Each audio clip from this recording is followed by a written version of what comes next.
Let's shift to a final topic just briefly, net zero. So I guess the news hook here is that this week we've seen Vauxhall, car manufacturer, say they're going to close a plant that was producing vans and I think some electric vans.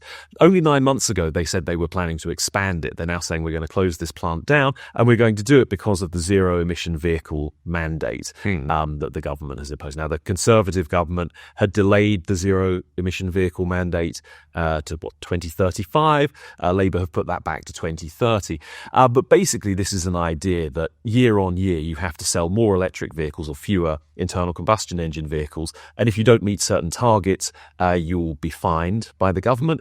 And then obviously come 2030, everything you're selling, every new vehicle is meant to be fully electric, effectively, or zero emission. Now, in a way, this is an interesting example of a policy achieving almost precisely the opposite of what it was intended to achieve, because they're closing down a facility that were making electric vehicles. But I also wonder if it speaks to a broader theme here that, businesses, for the most part, big businesses have kind of been all in on the green agenda up until now. You sense that that's starting to turn. Politically, it feels like support is starting to dry up a little bit. I mean, certainly if you look at Trump's election in the United States, that seems to sound the death knell for the green agenda in the United States, certainly for anything approximating kind of net zero. You would think, I suspect, that Reform, the Conservative Party, whoever it is on the right in this country, politically the very strong incentive is to take a much more kind of green skeptic view of the world. And then I think there are just practical factors. 2030 is not very far away at this point. And so I think to imagine maybe you can achieve it with cars, with a big enough stick and a few carrots. Are we really going to decarbonize the electricity grid in 5 years' time? And then you look ahead to 2050, net zero, but at what cost? It seems to me that support, which has kind of been sustained by the Westminster bubble, by the political elite, is starting to shrivel and could collapse fairly quickly. Do you think that would broadly be a welcome development? Would it be something that you would be concerned about? Steve, why don't we start with you? Well, I think the question of whether it's welcome or something to be worried about is not the right question to ask, quite frankly, because my view is that this was inevitable. And that the reason why it was inevitable is that on what you might call the technocratic green left, as opposed to the more deep green left, there's been a fantasy, quite frankly, which has infected people on the centre-right as well, which is the idea that you can move to a world of zero emissions and still continue to live the way we do. It's just that instead of driving petrol-driven vehicles or diesel-driven vehicles, we'll all have an electric car. And it'll be exactly the same, except it'll be nice and green. And when you start to crunch the numbers, when you start to look at the actual realities of this, you realise this is just impossible. Not too costly, but actually physically impossible. You cannot, for example, replace long-haul air flight with anything that's non-carbon emitting. It just can't be done. If you're going to have a zero emissions scheme in that area, that means basically stopping all long-haul international air travel and most short-haul. Similarly, with vehicles, you can maybe switch to cars, but the cost is astronomical because of the major infrastructure costs. You've got to provide all these charging points all over the country. But when it comes to moving goods around, which is hence the vans and trucks and lorries and things of that sort, you just can't do this on a green basis. It is actually physically impossible, given our current level of technology, to do it. And so I think this is what is actually happening. A lot of people who have answered surveys say, oh, yes, I like the idea of net zero. This sounds nice. But they've not been told, but this means, for example, that you will have to use public transport all the time. You will have to move to a society in which private automotive transport becomes very rare, seldom used. You'll have to use public transport most of the time. Their answer is, what? No chance. And that's what the politicians like Trump are, taking advantage of. And so I think that basically there's a lot of people have been living in a fantasy. The more kind of full-on deep green people have always been aware of this, and to their credit, they've been quite honest. They've said, we need to completely change the way we live. But that's not the kind of message that's being put across by the previous government, the current government, administrations going back for a long time now. Yeah. Yeah, the thing is, until a couple of years ago, environmentalism was inseparable from anti-consumerism. So the environmentalist movement was very openly saying, yes, we should do this. We should put in place all these environmentalist measures. That will make you poorer, and that's a good thing. It's just in the last couple of years that has switched to a rhetoric where they give you the impression that you could have a radical decarbonization agenda, and it will have nothing to do with us. It's just a few companies that are affected. It's just that they will make less profit, but we wouldn't notice any difference. And of course, that was always a dishonest framing. In fact, some people even try to create the impression that this is going to make us richer. It's because it's going to create green jobs, and we will all be super prosperous, and we will have fantastic economic and environmental outcomes. And it was always sold on a dishonest basis, and it's now becoming more obvious that actually this agenda does have economic costs. Yeah, I mean, I don't know actually whether dishonest is necessarily the right word. It seems to me that people have indulged in a bit of self-deception here, or wishful thinking, or refusal to kind of just think through the implications of what they're suggesting and take it through to the logical conclusion. But I mean, I think it's important to say, I don't have a problem with the ambition of decarbonisation.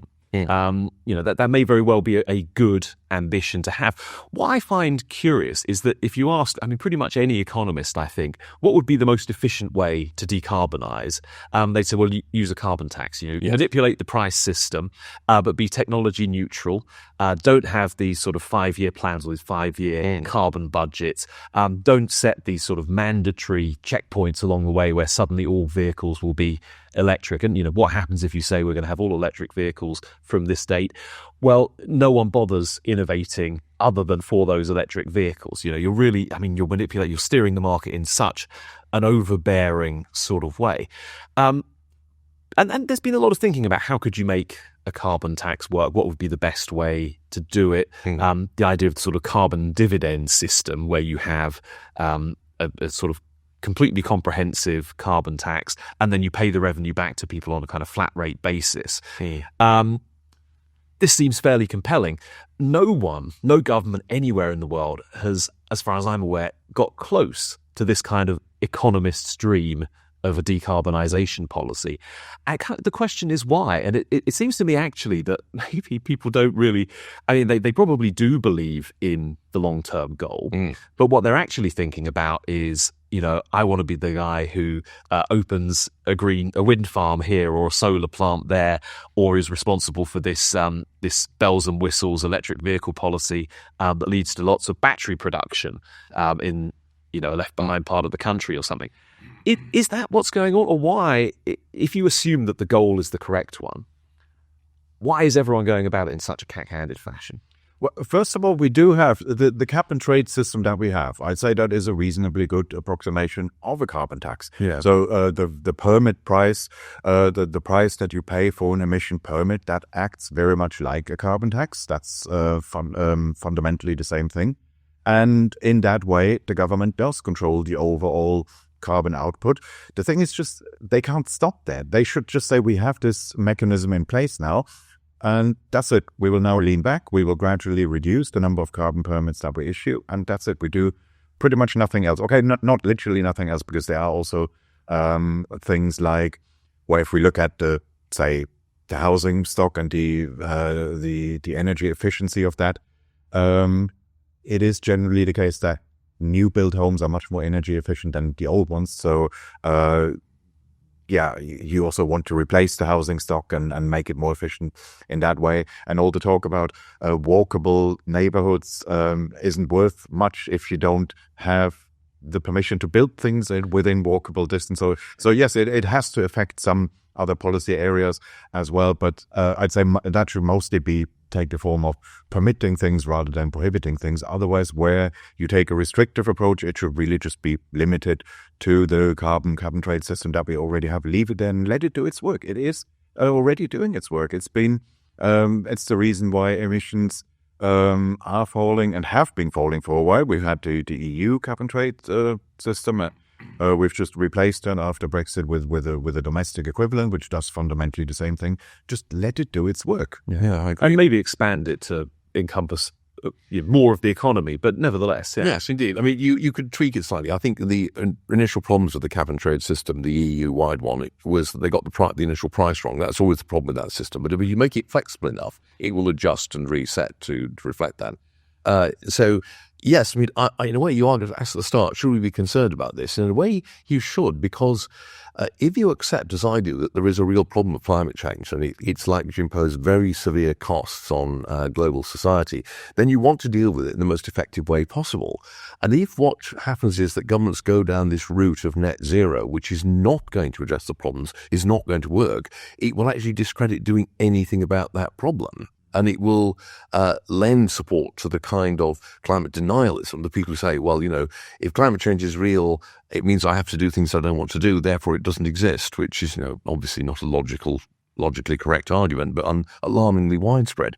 And so actually the pursuit of net zero by some target date could actually have the effect of radically undermining actually effective policies to address externalities, and this is really one of the world's biggest externality problems, in an effective way. And that should concern us all. Well, you could simultaneously be failing to achieve your objective, undermining a broader and perhaps beneficial agenda, and also impoverishing yourself in the process, so that when the unfortunate outcomes do come to pass, you're much less able to deal with. And I would add, you ask, why are we doing all this stuff? Well, I mean, quite apart from the incentives for the politicians that Kristian mentioned, there's also the fact that the kind of policies we have got create lots and lots of rent-seeking opportunities. So, you get massive subsidies to plonk a wind farm on your land and make out like a bandit, in fact, from doing that kind of thing. So there's just lots and lots of rent-seeking opportunities, which translates into lots and lots of political donations, of course. So unfortunately, the political system has incentives that work as usual against an actual effective policy response in this area. There you go. It's all public choice theory at the end. Yeah. Always comes back to that. Kristian, Steve, thank you very much.